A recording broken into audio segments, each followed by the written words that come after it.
চলো কোন দিকে যাবে চলো। পোল্ট্রি থেকে বেরিয়েই পাশেই রাস্তাটি ছিল ওই বাউন্ডারি হোটেলের, আর এই রাস্তা ধরেই এগিয়ে গিয়েছিলাম গ্রাম পরিদর্শন করতে। কামড়াবে কিন্তু, আমি যাবো নি, ও আমার দিকে আসছে। কি গো, এ তোমাকে তাড়া হচ্ছে।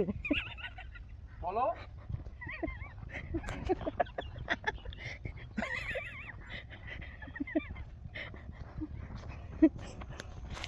আমরা মুরগিকে ভয় পাই।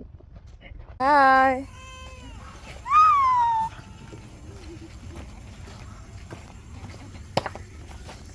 গ্রামের এই বাড়িটির উপর দিয়ে আমরা নদীর পাড়ে গিয়েছিলাম। এই একটা বাড়ি পড়েছিল, তো তাদের বাড়ির উঠোনের উপর দিয়ে নদীর পাড়ে যেতে হয়। তারপরে দেখতে পেলাম ছাগলের দুটি ছানা। ও মাই গড,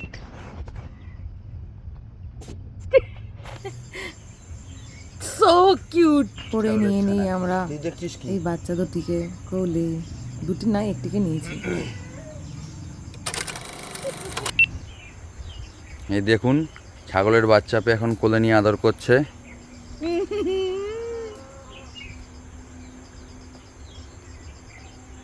ওকে দেখো কেমন পোজ দিয়েছে, একটা ফটো তুললো, বুকটা ধরাস ধরাস করছে।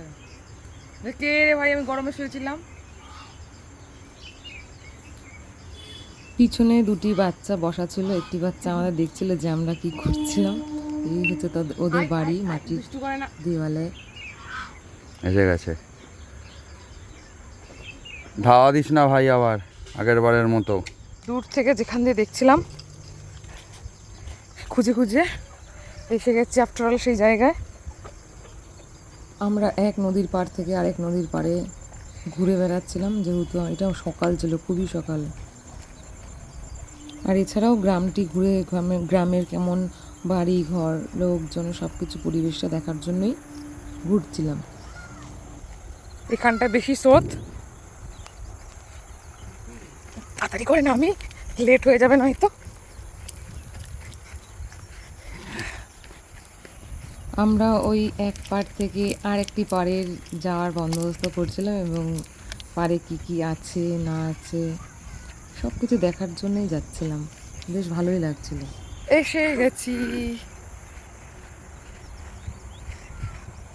আমরা ছিলাম নদীর ওই পাশটা, আমাদের রিসোর্টের পিছন দিক দিয়ে